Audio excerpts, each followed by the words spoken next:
Now let's look at how we can draw a site plan by using a map. As I told you before, we can use the maps that are provided by the municipalities. However, we can copy them.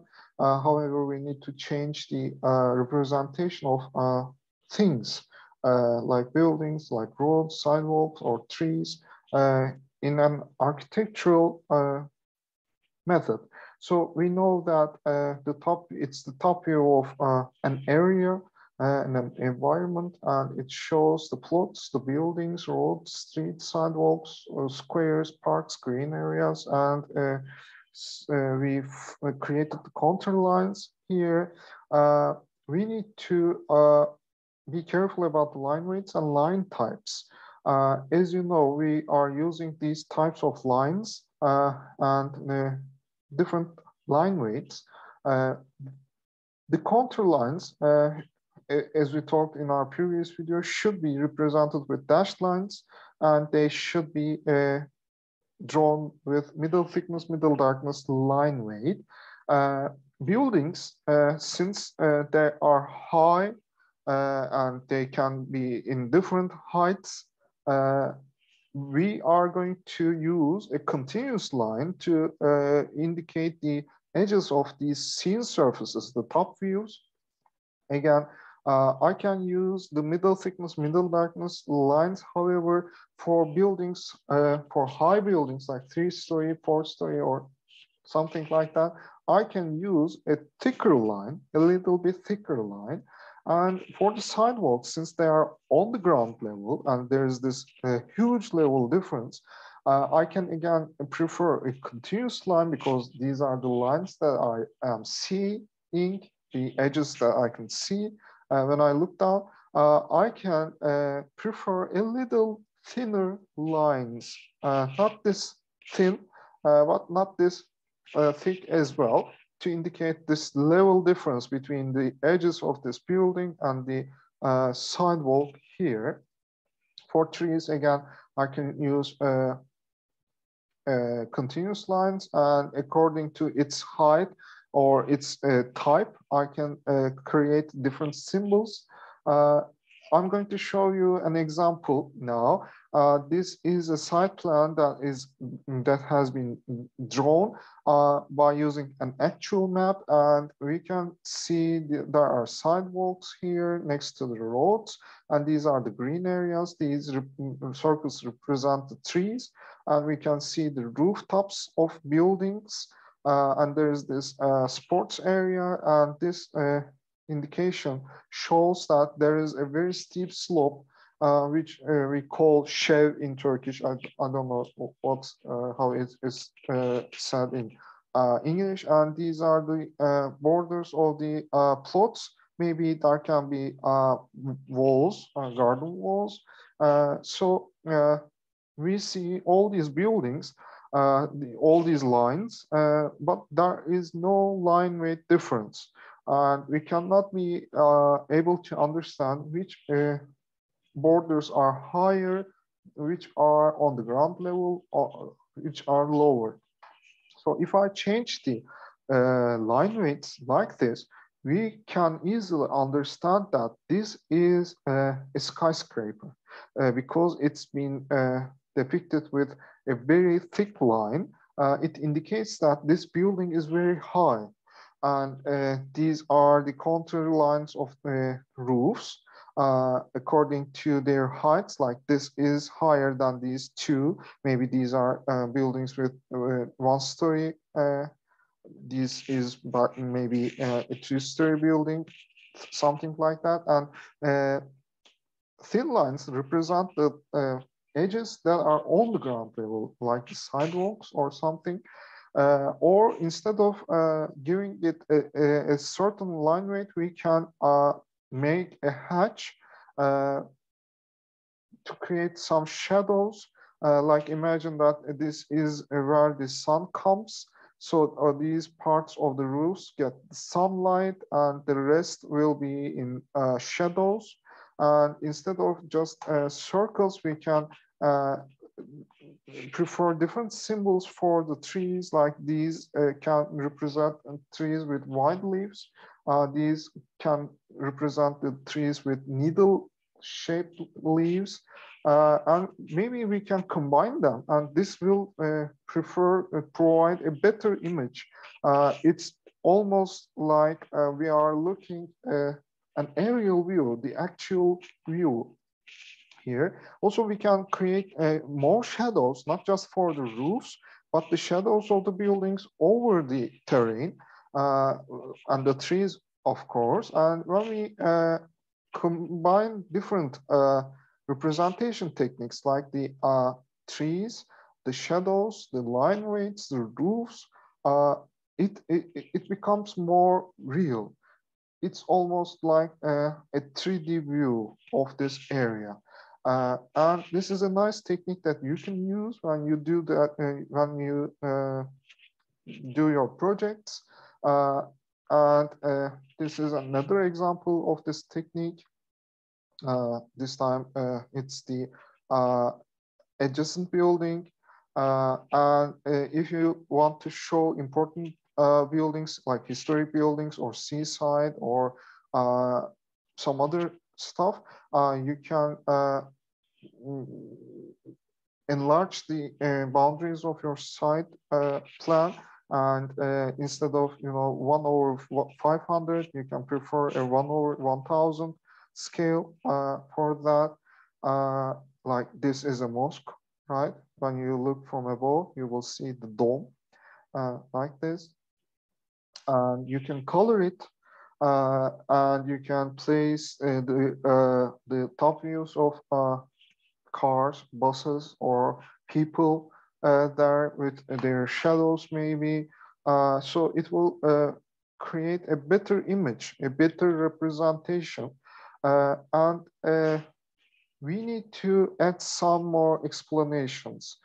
Drawing is not enough on its own. We need to put in an arrow to indicate the north direction. And we can do that like this.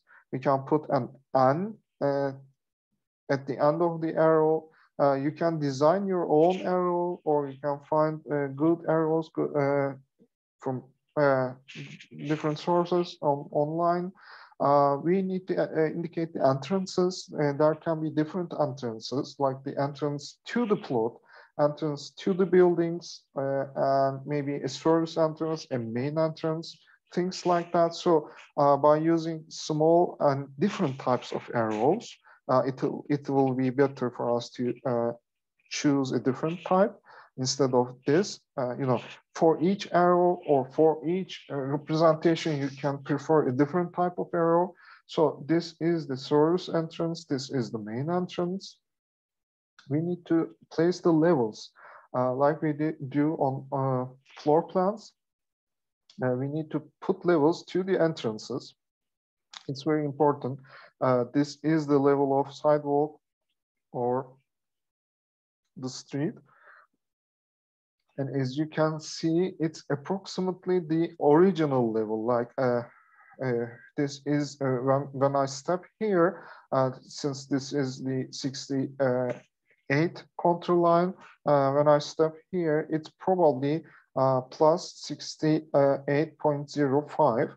And since this is the 69 and it's close to 70, it should be, it can be like plus 69.75, something like that. So these are the levels of the streets at the entrance points.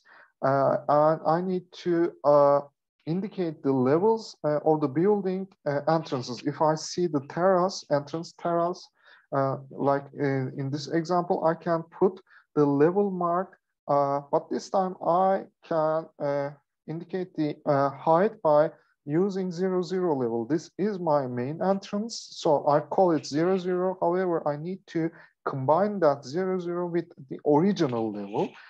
In parentheses, I am doing this. So this means that the 68.50 level is my 00. for this building, and this is the service entrance. Again, it's the same level here, and I need to put the level mark on every flat surface on the building or around the building. If there is a flat surface, if there is a horizontal surface, I need to put the level mark, like it can be terrace surface, a terrace roof, or any other flat surface around the building in the garden area. So I have a flat roof here, which is plus 6.00 starting from that 0, level. It has a height of 6 meters. So I put that level mark there. Also, I need to put level marks to 4 corners of my plot area. Again, they should be in its original levels. As you can see, 4 corners, 4 level marks. Also, I need to give 2 types of dimensions. One dimension is for the plot. One dimension is to indicate the position of the building on the plot. Like imagine yourself, you have this whole plot area and you need to find the location of the building to start the construction. So you need dimensions, right? So you first need the dimensions of the whole plot at this direction and at this direction. And then you need to show how the building is situated on this plot area, how much gap should we leave at this side and at this side and on this side and on this side, so that the constructors can be able to locate the position of the building there. So like this one here, these are the borders of the plot, and these are the gaps that I need to leave to find the position of the building there, because I'm going to do the excavation. I'm going to start the construction by excavating the earth for the foundations. So I need those dimensions. So in this example, I just give a dimension line. I just create a dimension line and give the total dimension of the plot on this direction. And then I will create, and these are in centimeters, this is important. I will create another dimension line to indicate this gap on the north direction, the total dimension of the building. And there is another gap on the south direction. The total is 1,200. So 400 centimeters gap, 400 centimeters for the building, the total dimension, and another 400 centimeters for the gap. And I need to do this on the other direction, like the X direction and Y direction, so that people can be able to locate the position of the building when they go to the empty plot. There again, the total dimension is 1,900, and there should be a 500 centimeter gap on the west side. The total dimension of the building on this axis is 700 centimeters, and there should be a 700 centimeters left on the east side as the gap. So if I give these dimensions, these dimension groups, people will be able to locate the exact position of the building on this empty plot area. And after that, we need to indicate the names of the streets and top views of the trees, of course. We need to write the names of the streets like Manolya Street, Murat Reis Street, whatever the name of the street is. And instead of these A's or P's or another symbols, we can find or create the symbols for the top views of the trees. I can use the same symbol. I can change the symbol according to the tree. However, it is good for me to indicate the not actual sizes of the trees, but approximate sizes of the trees. And I can use an aerial view to find out the sizes. Like these are small trees, which are probably not very high. However, these are big trees, which are very high, which can be very high. And as you can see, I put the top view of cars and people around here. So it will be very nice for other people to understand what's going on here. I need to give all these information. Also, I need to write the name of the project, like let's say that this is a house project. So in something house project, site plan, and I need to write this scale.